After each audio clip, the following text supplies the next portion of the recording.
nós recebemos a cada um de vocês aqui nessa noite, tanto encarnados quanto desencarnados. Nós sabemos que nesse momento de muita luz, é um momento em que podemos conectar com Jesus, o nosso anjo guardião. E é com muita alegria que recebemos a cada um nessa noite. E nesse momento, vocês possam descansar as pernas, os braços, elevar os pensamentos a Jesus, pedindo que essa espiritualidade amiga possa colocar em cada um aquilo que cada um necessita. Que essa luz possa descer através das mãos de Jesus, vindo, derramando uma chuva de bênçãos a cada um de nós aqui nessa noite. Para que essa reunião possa acontecer de forma tranquila, de forma segura. Nós te pedimos, Mestre, fica conosco.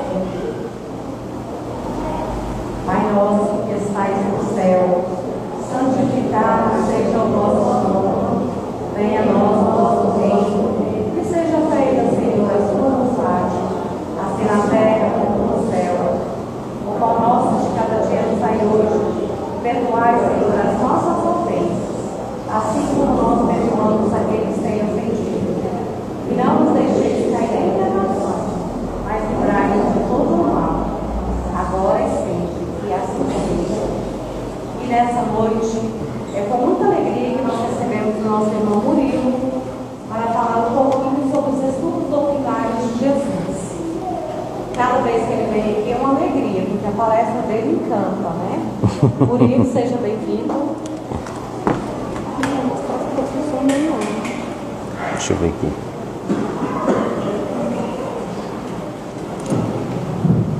Deu. Beleza. Boa noite a todos. Boa noite. Espero não decepcionar a Losânia, né? Fez propaganda, vamos ver se vai dar tudo certo. Se eu não vou esquecer de nada. E a gente vai falar sobre o Natal hoje. E o tema da palestra é Natal com Jesus. E a gente vai entender um pouco dessa história do Natal. Como é que isso tudo começou.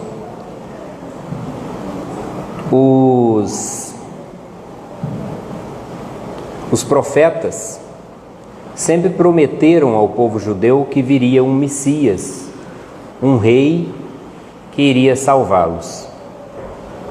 E sempre que surgia um novo profeta, essa promessa era confirmada, de que viria um rei, um Messias.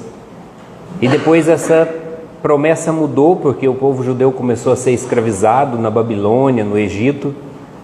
E aí a promessa passou a ser que esse Messias viria para libertar o povo da escravidão. O povo judeu esperou 3.700 anos até que esse Messias chegasse. Eu fico imaginando quantos deles perderam a fé e ficaram descrentes dessa promessa de que o Salvador viria, né? Ser escravizado uma vida inteira na expectativa de que esse Messias chegue e ele não chegava.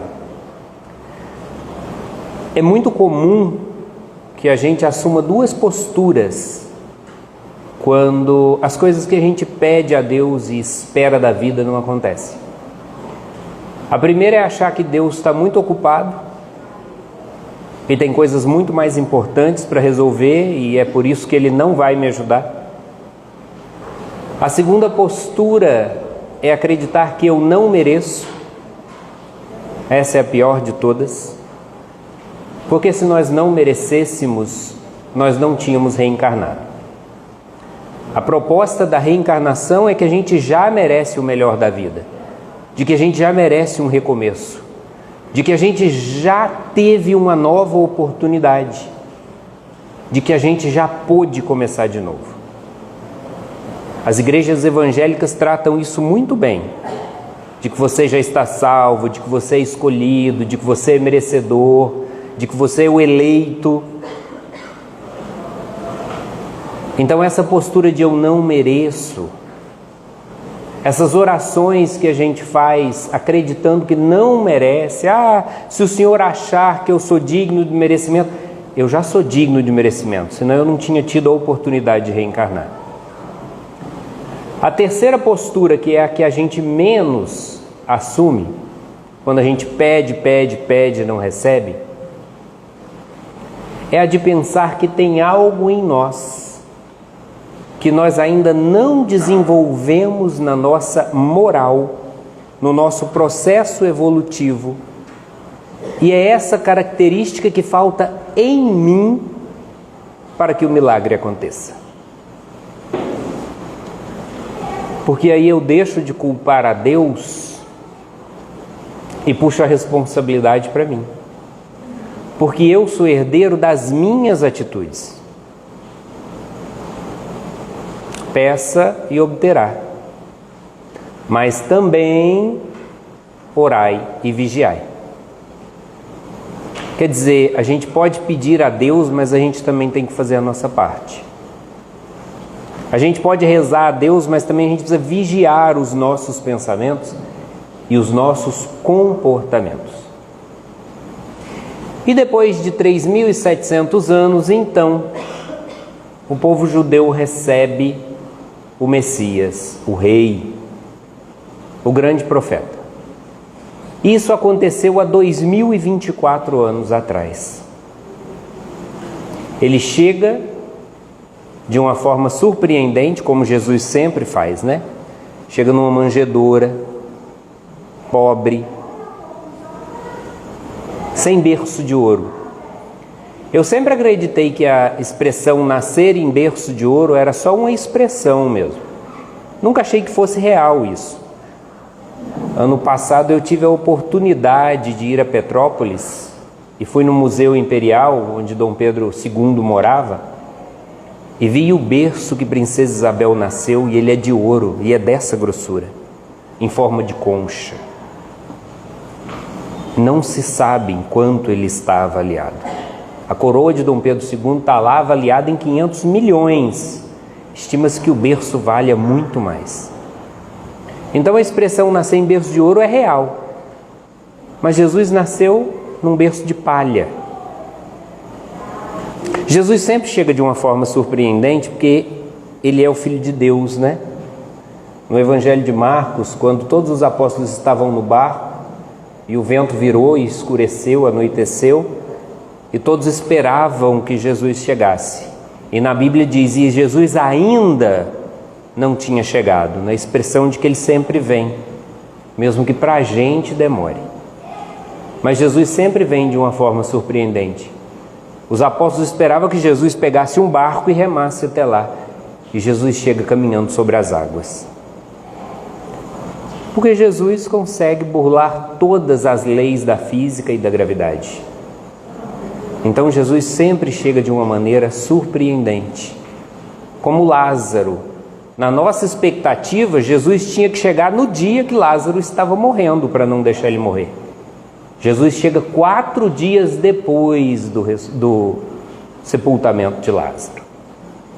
Então Jesus sempre vai chegar na nossa vida, de uma forma muito surpreendente, porque Ele é capaz disso.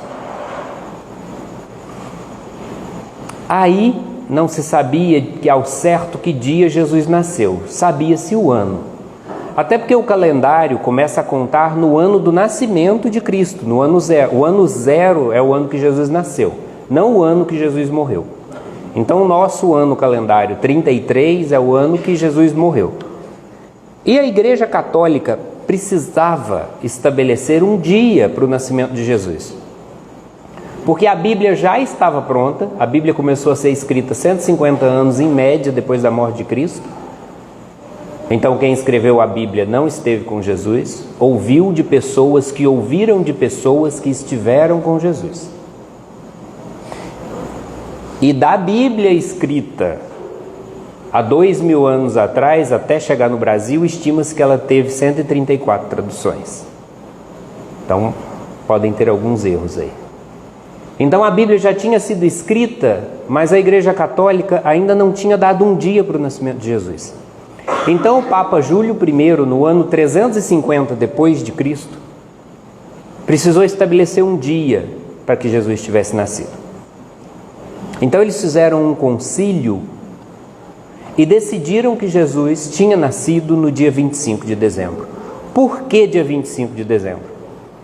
Porque para todos os pagãos, as pessoas que tinham religião, que não tinha batismo na religião, ou que tinham um Deus politeísta, que não era um único Deus, tinha vários deuses na sua religião, comemorava-se no dia 25 de dezembro um dia de grande festa, que é o solstício de inverno, que aqui para nós é o maior dia do ano, aqui onde nós nos encontramos, no Brasil. No dia 25 de dezembro, aqui em Goiás, o sol nasce por volta de 5h40 da manhã e se põe às 7 horas da noite. É o maior dia do ano. Não significa que as horas passem mais devagar, significa que o sol nasce antes e se põe depois. Então o dia fica iluminado por mais tempo. É o maior dia do ano. Então o Papa Júlio, sabendo que todos os pagãos comemoravam o dia 25 de dezembro, para contrapor a festa dos pagãos, decidiram que uma pessoa muito importante nasceu naquele dia: o Cristo, o cristianismo, a religião contrária ao paganismo. E nasce nesse dia 25 de dezembro o homem mais importante de todos os tempos. Eu fico imaginando a capacidade que a gente teria que ter para a humanidade zerar o calendário por conta da nossa chegada, né? Pensa que poder teríamos que ter hoje, qualquer um de nós, para todo mundo dizer assim: não, essa pessoa é tão importante, vamos zerar o calendário e começar de novo, para que todos sempre saibam a data de nascimento dessa pessoa. Então, junto do dia da festa do paganismo, comemora-se o aniversário de Cristo para contrapor as outras religiões. Não estou falando mal da Igreja Católica, não. Eu estou contando um fato histórico. Mas, depois disso, a festa do cristianismo, que é o nascimento de Cristo, começa a perder o seu nexo causal. Porque o Papai Noel assume a grande importância do Natal, superando em imagens a imagem de Cristo. Para falar isso, eu fui dar uma olhada na decoração lá de casa. Eu achei uns 30 Papais Noéis na árvore e um anjinho. Quer dizer, nem Jesus tem na minha árvore, tem um anjinho. No dia que a gente comemora o Natal, que é o nascimento de Cristo, o paganismo conseguiu substituir a imagem de Cristo pela imagem do Papai Noel. De tal maneira que a gente vem perdendo o sentido do Natal.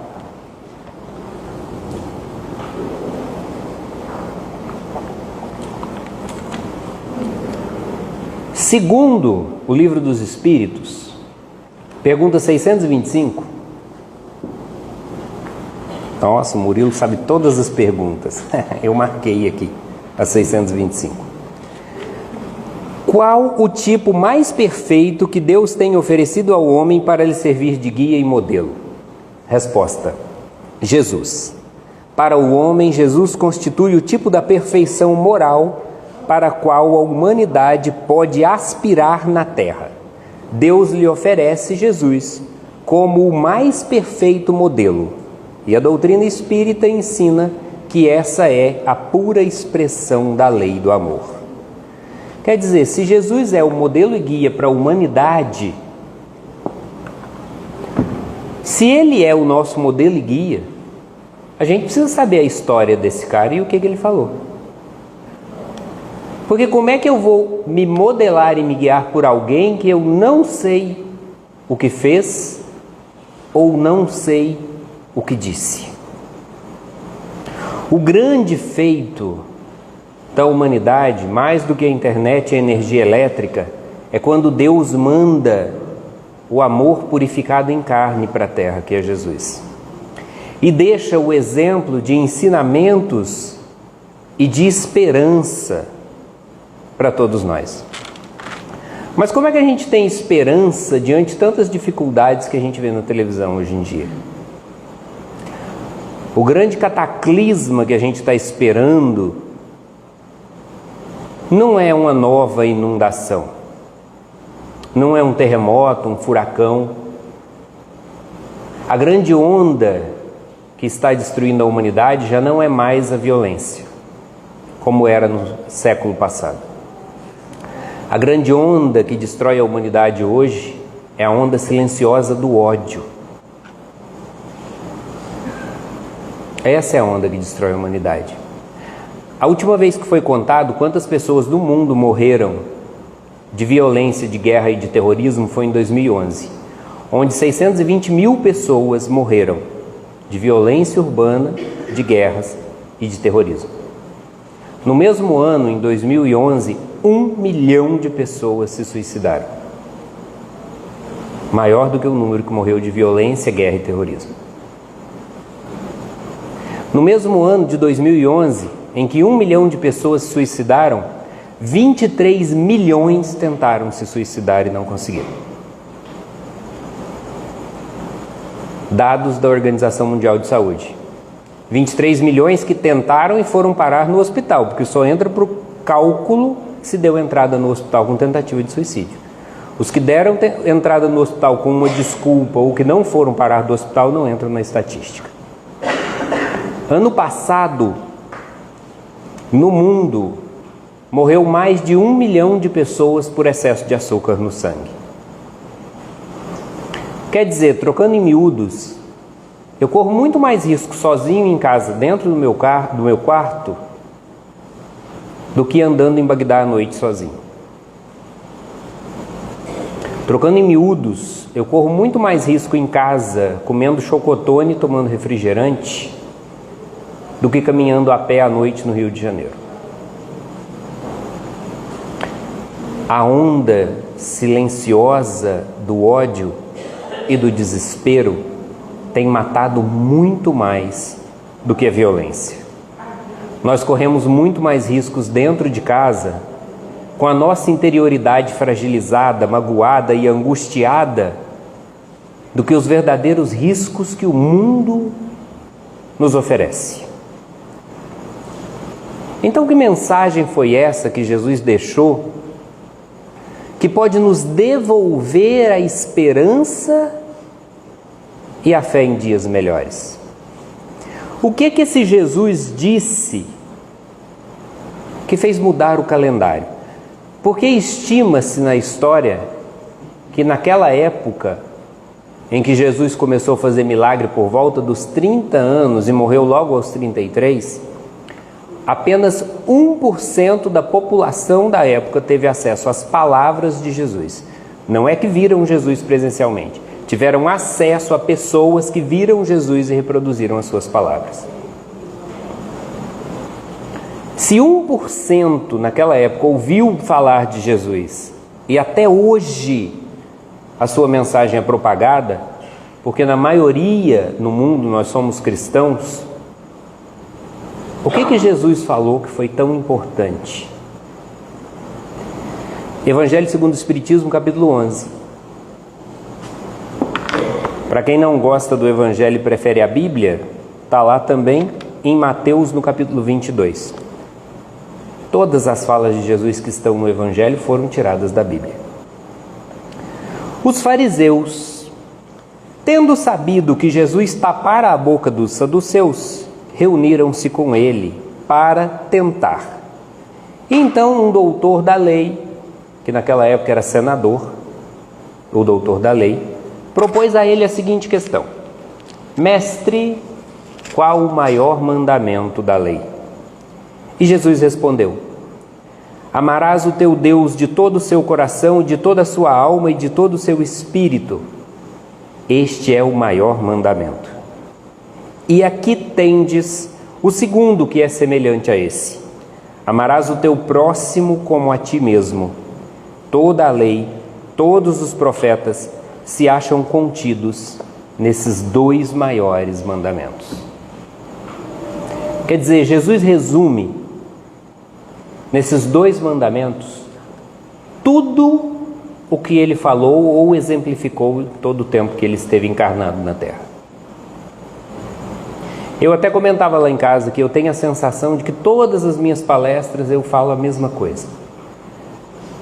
Mas no fundo, quando a gente espreme todas as falas de Jesus, a gente deságua no amor e na caridade. No fundo, todas as palestras que nós fizermos, se forem embasadas no Evangelho ou no Livro dos Espíritos, a gente vai culminar no amor e na caridade.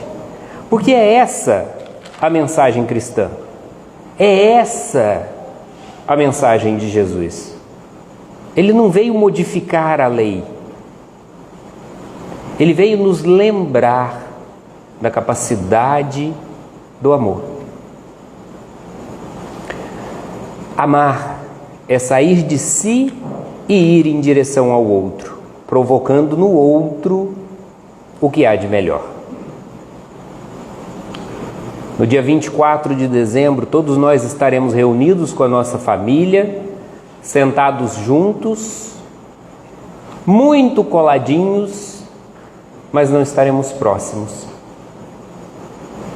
E aí a gente vê as redes sociais inundadas de fotos de famílias abraçadas, mas que não corresponde à real noite de Natal.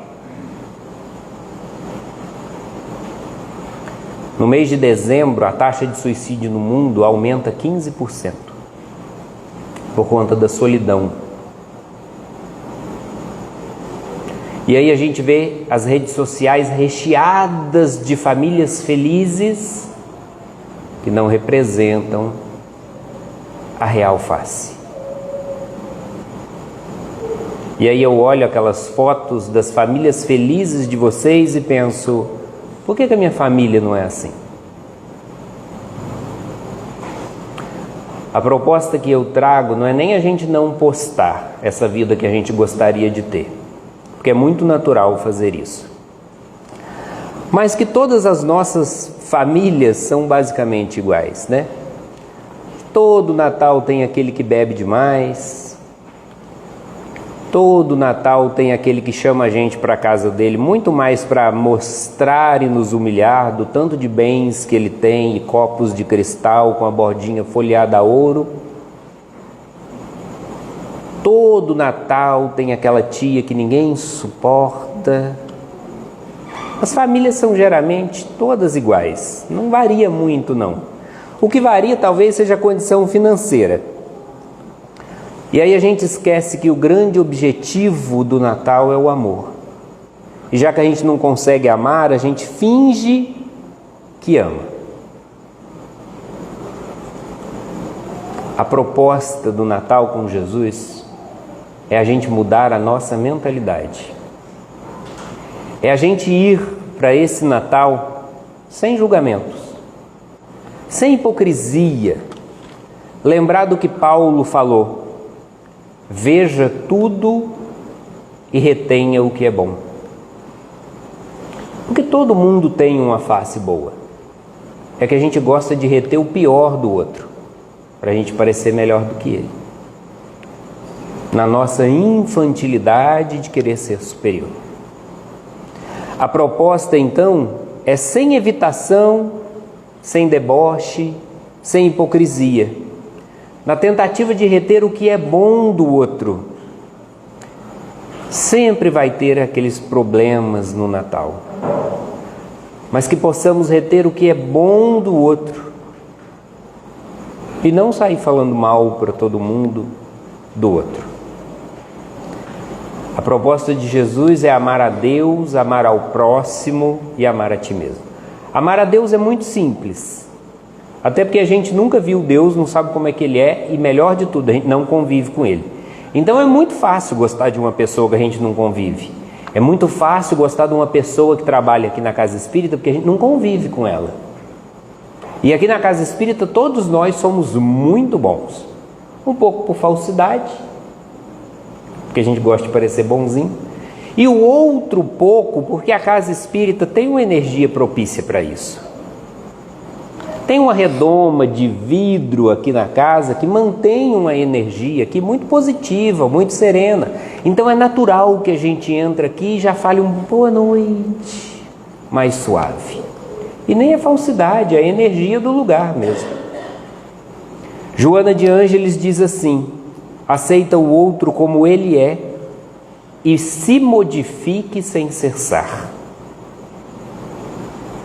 Mas a gente insiste em querer mudar o outro e não mudar a mim mesmo. Amar a Deus é muito fácil. A dificuldade está em amar o próximo. E é por isso que a proposta é amar o próximo como a ti mesmo. Porque se eu não sinto essa energia do Natal, essa energia de paz, de recomeço, de reconexão, de nascimento, de renovação, se eu não sinto essa energia no Natal, é porque eu não consigo amar o próximo mais próximo. Eu não estou conseguindo amar o Filho de Deus que está mais perto de mim, que sou eu mesmo. Porque eu também sou filho de Deus. E eu preciso me amar primeiro, me aceitar primeiro, para que depois eu consiga ser feliz, para que depois eu consiga amar o outro. E por que é tão difícil se amar? Porque a gente vive um padrão de felicidade das mídias sociais inatingível. Uma magreza extrema, uma riqueza extrema, padrões altíssimos, carros caríssimos, casas com piscina e sauna e vista para o mar. É aí que mora a felicidade. Se você não tem, você não é feliz. Esse padrão de felicidade inatingível impede com que nós nos amemos e nos aceitemos. E se eu não me amo, eu não consigo viver com a diferença do outro, porque eu não gosto nem de mim, como é que eu vou começar a gostar de alguém? A proposta de Jesus é amar ao próximo como a ti mesmo, quer dizer, você precisa aprender a se amar para depois conseguir amar o outro.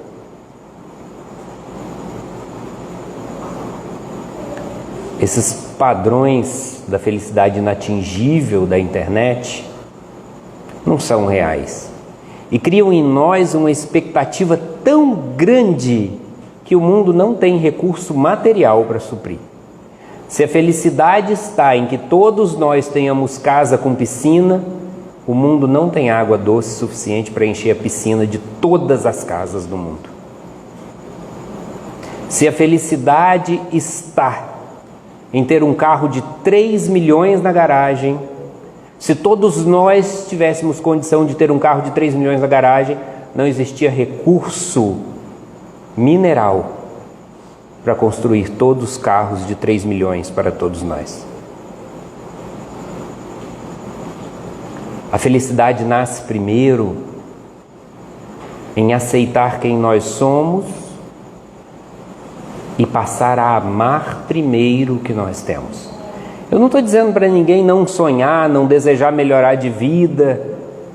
Eu estou dizendo que esses altos padrões das casas de 120 milhões que a gente vê no TikTok não é uma realidade. E não vai ser para todos nós, porque não existe recurso físico no planeta para todos nós. E para a gente avançar, a gente precisa primeiro agradecer o que tem. Agradece que a graça desce. A gente é feliz com o que a gente já tem para conseguir mais ou não. O amor próprio só vem com a gratidão. Eu aceito quem eu sou, eu agradeço o que eu tenho, eu olho no espelho e penso no meu ano de 2024 e vejo o quão difícil foi chegar até aqui. Ontem eu e Elisângela conversávamos de onde a gente veio, da infância pobre, da casa sem banheiro, que era comum para mim e para ela. A minha casa tinha banheiro do lado de fora, dentro de casa não tinha banheiro. E onde nós chegamos? Eu cheguei no carro de 3 milhões, na casa de 120 milhões? Não, mas de onde eu vim, é preciso ter muita gratidão. Eu aceito o que eu tenho, Eu tento modificar o que eu consigo, porque se você odeia quem é você e tudo que você tem, você não desenvolve o amor por si. Não desenvolvendo o amor por si, você não desenvolve o amor pelo próximo. Não amando o próximo, você não ama a Deus. O Natal com Jesus é projetar para esse Natal uma mudança de mentalidade. Pois o Natal só vai vir com essa energia de renovação se nós mudarmos a nossa lista do Ano Novo. Porque invariavelmente a nossa lista do Ano Novo é uma lista de ataque pessoal. Só tem crítica na nossa lista de Ano Novo. Emagrecer, estudar mais, ler mais, trabalhar mais, ganhar mais dinheiro, viajar mais. É tudo mais. E essa lista já vem se arrastando há anos.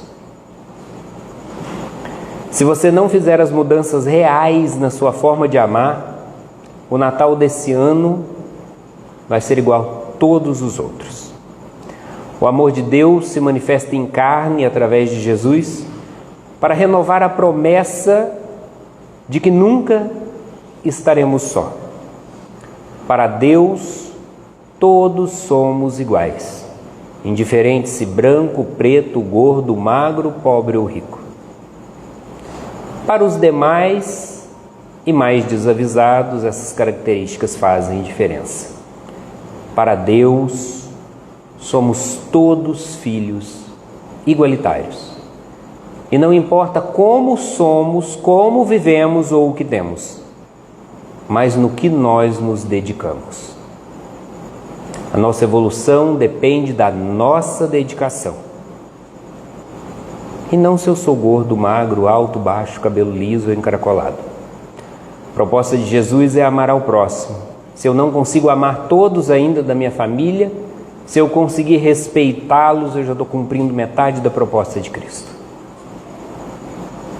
Pensemos nisso para que consigamos mudar a nossa mentalidade e fazer um Natal com a proposta de Jesus, que é sempre a proposta do amor. Obrigado, boa noite.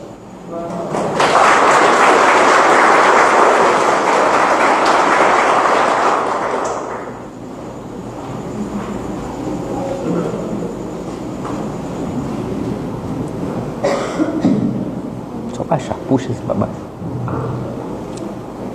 Como sempre, né? Lá arrasa, né? Muito obrigado por suas palavras. Quando a gente vai pensar em Natal, a gente pensa logo só na fartura, só no comer, no beber, o que eu vou dar de presente, o que eu vou ganhar de presente. Mas inúmeras vezes a gente não fala o que Jesus espera de mim nesse Natal, o que eu posso oferecer a Jesus com os olhos do Pai, através das nossas ações, nós possamos nesse Natal compreender aquilo que Jesus quer de nós. Não é uma festa cara, não é presentes caros. Ele quer que a gente dê um abraço de coração àquele que está próximo de nós. Ele quer que nós olhamos para cada um dos nossos irmãos e vemos a face do Cristo em cada um deles. Que muitas das vezes aquele parente que está lá, que a gente não gosta, às vezes ele precisa de um único abraço para quebrar aquele coração gelado, para quebrar aquela raiva, aquele ódio que ele sente, e muitas vezes tirá-lo do suicídio. Então, muito obrigada, Murilo, por suas palavras. Que seja uma noite de reflexão. A hora que a gente deitar no nosso travesseiro, que nós possamos fazer igual Santo Agostinho, né?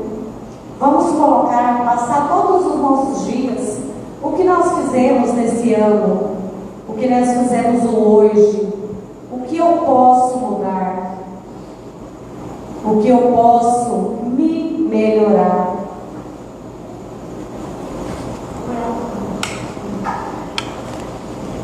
E assim, nessa simplicidade, nessa luz, nessa presença de Jesus, eu convido nossos irmãos médios a se posicionar diante da nossa mesa para que nós possamos fazer o passe coletivo.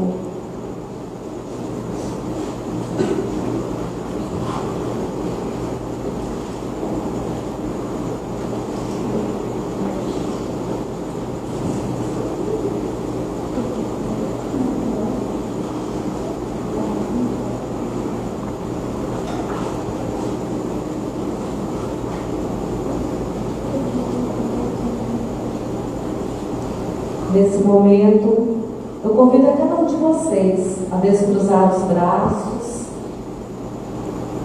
respirar pausadamente e vamos imaginar que dentro dessa casa existe uma luz muito forte, que é o amor de Jesus. E essa luz, ela está descendo como pétalas de rosa, caindo sobre cada um de nós, nos trazendo serenidade, nos trazendo harmonia, serenando os nossos corações, para que nós possamos ouvir a mensagem do Cristo, ouvir aquilo que Ele tem para nos ensinar.